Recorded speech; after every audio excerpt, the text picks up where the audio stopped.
Hi, Veronica. Thank you so much for chatting with me about the beautiful new music you have here. You Thank you. have your first track off your upcoming self-titled album, I Am What I Am. What was it about this beautiful song from this Broadway musical, La Cage aux Folles, that inspired you to cover it? Well, as with any project that I do, I always think, what is the narrative here? And this entire record, the theme is bookended with the first and the last song, which are both, just unapologetic statements about being yourself. And I think that's something that personally and universally is very, very hard to do. Finding our place in the universe. And for me personally, I had grown up a jazz singer, so of course the first song on this album, which is kind of musically a love letter to what I do, it had to start with jazz and also a little bit of Baroque classical music sprinkled in there with the fugue that I wrote. But I also was thinking about this the other day that my journey as an artist, having found my passions through rock and roll and theater and classical music, and jazz being not a passion but just a roots kind of music for me. Quite literally, my blood, because of my parents being both jazz musicians. I learned that through singing this song that I actually have a parallel with my mother, who's a jazz singer, Stephanie Nicasian. She was first a banker on Wall Street, and she fell in love with my dad, who's a jazz pianist, Todd O'Brien, and she left her job on Wall Street and completely let everything go and followed her passion, which is something that is kind of happening to me right now at the same age it happened to her. So it's just such a crazy turn of events, how everything comes full circle, and it always comes back to your roots. And for me, that's jazz music. Speaking of your roots, who are some of your musical influences? Well, I mean, I do a lot of interviews with, but if it's with like the jazz press, where they expect me to say Billie Holiday and Ella Fitzgerald, but really my heroes are Nina Simone and Freddie Mercury, of course, and Janis Joplin, you know, Steven Tyler, of course, musical heroes, Um, and then I mean, of course, in the jazz world, there's Billy, and there's of course Anita in there, and June Christie, and Ethel Waters, and I mean, there's an endless plethora of reasons why I could say these people are my heroes. It could be personal or musical, but one thing all these people have in common is they were up against the odds, whether it was their race or their sex or sexual preference or just artistic choices that they spat in the face of who was trying to make them a certain thing, and they were just their legend was made because they were just themselves. Well said, my goodness. And you can feel those influences in the music you make as well, especially I think on this particular album, you feel that this is you showing your authenticity and really people getting a greater look into who Veronica Swift is as a person, not just as a musical artist. I appreciate you saying that because it's like I said, it's been 20 years of singing jazz, and that was just I had the path that had been placed before me because of whatever my skills set, having developed that as a kid early on, but also just I felt a duty to that music to uphold that tradition because there's not a lot of, let's be honest, there's not a lot of really like there's not a lot of bebop singers out there, and that's something that I take pride in. But that's just one piece of the puzzle, and just like with you, or any of the listeners or audiences, they no one listens to just one genre of music. We are all so complex, each of us, and I think it's a gift to be able to bare your soul to people. Something that we should be inspired more to do. I think learn a lot more about each other and be a little more understanding. I think when we understand the full picture, and so I'm really grateful that the audience has been all over the country and world have been so receptive to this message. And so I think musically, I've chosen genre bending to express that, and just plain and simple. I just love all these genres of music. I want them all in one place. Can you blame me? I think that's the perfect um I think that's a perfect nod to I am what I am. It perfectly encases every single individual. Take me as I am. This is what I am, no matter my sex, my race, my whatever. I think that's what truly resonates. Is that what people are saying to you as well? I yes, I mean I think a lot of people are saying to me after shows, it's they appreciate how, I guess, brave and courageous I'm being, but it doesn't feel like I'm.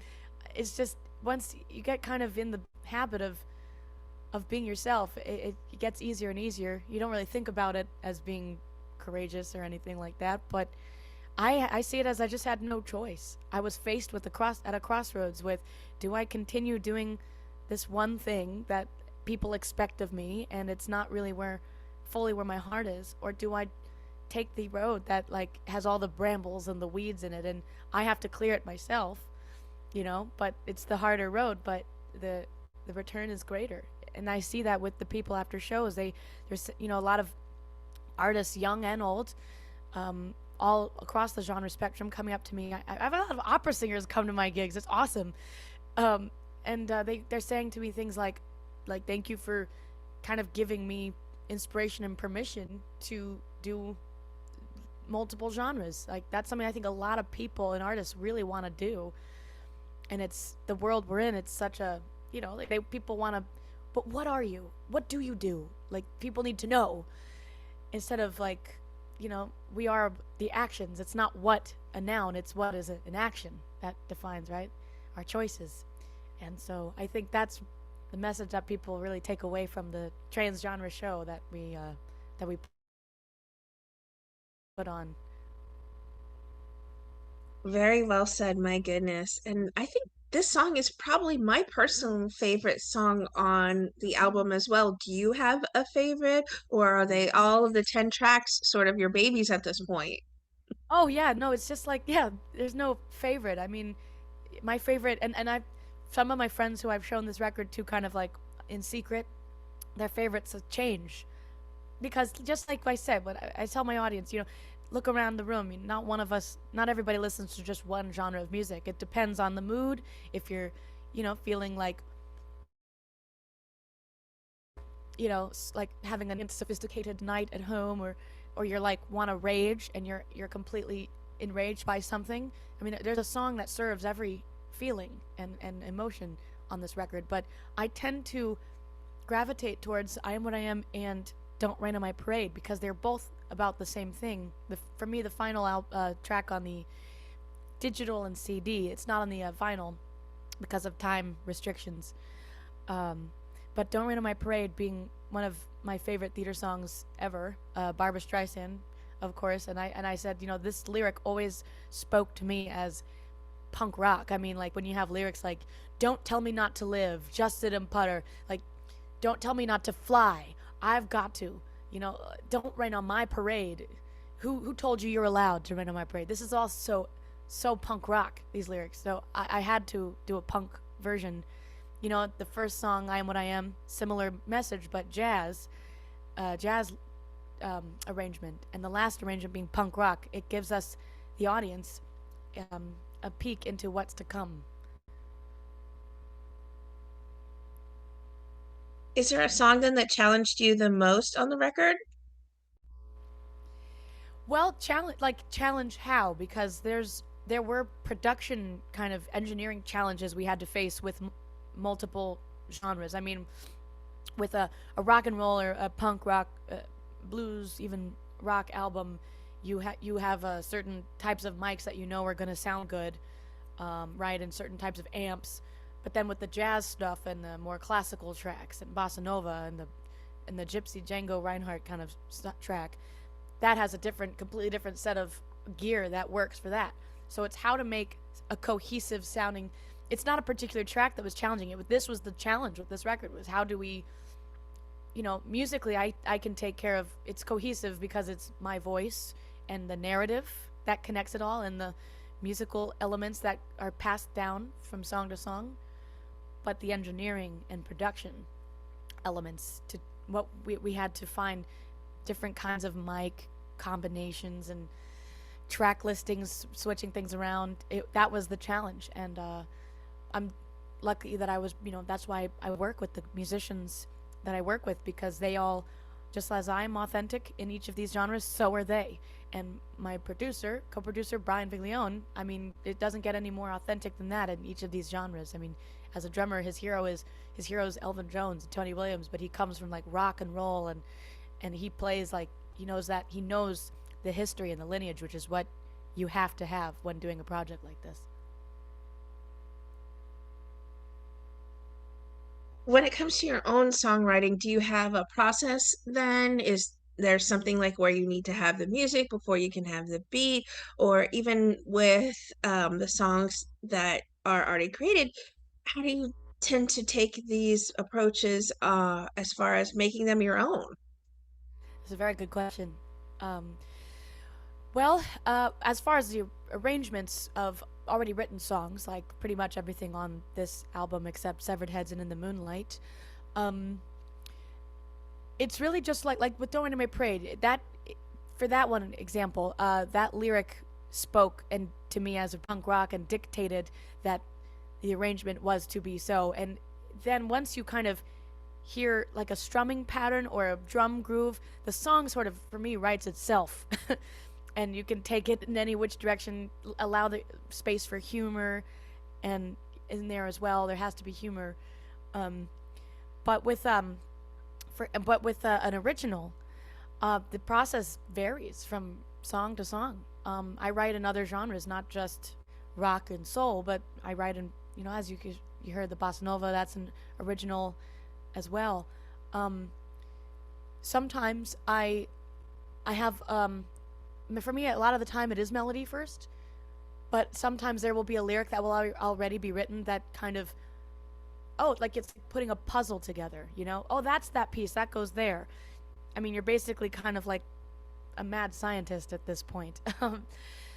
But sometimes it is just sitting at the piano, and I always write at the piano, and working something out.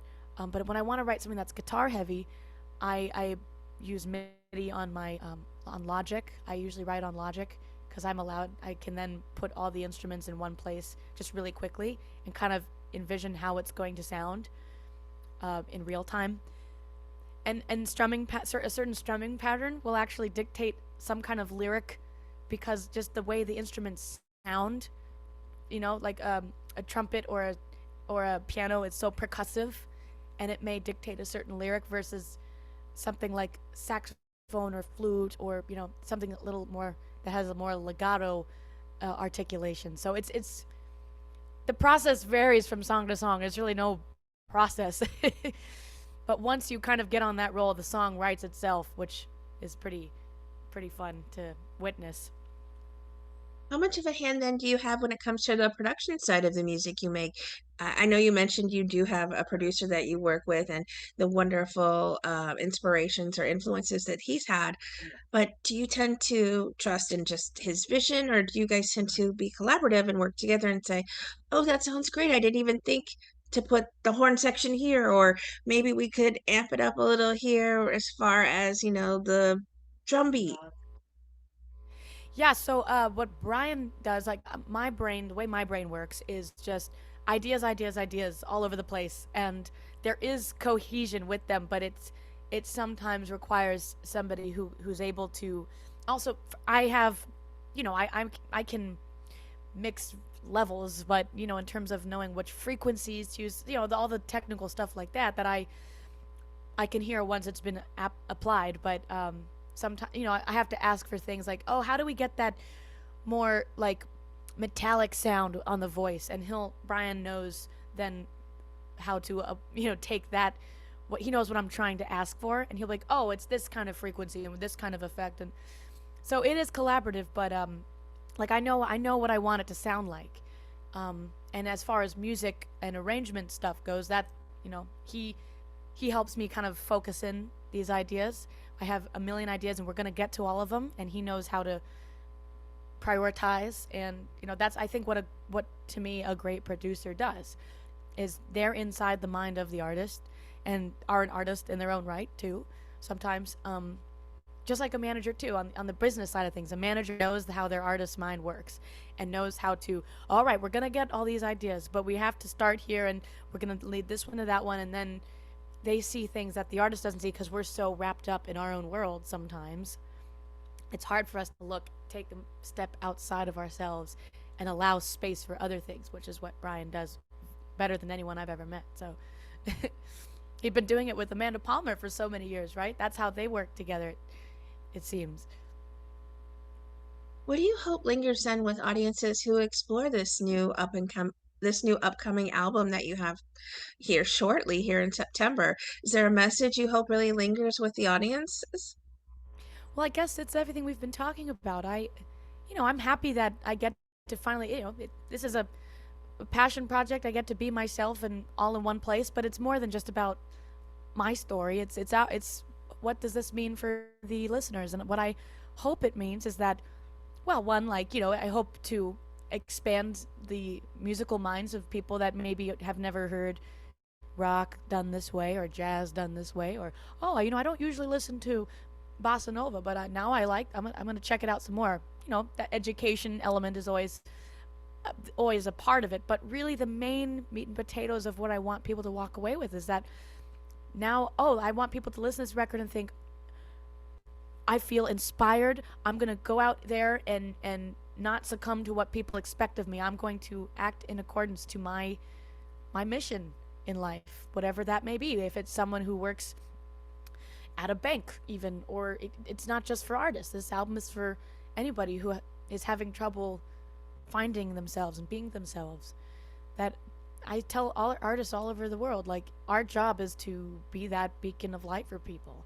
Um, if we project a self defeatist mentality, and it's okay to be real, and open your soul and say, this is some of the stuff that has been troubling me, and these are my grievances, but here's how I am overcoming them. It's action, action, action. So that's what I hope people take from this record is, I'm gonna go out there and just be myself. I don't have to explain nothing. Amen. And I think you're going to hear that more when you start playing these live. Are there any plans to tour soon? Mm-hmm.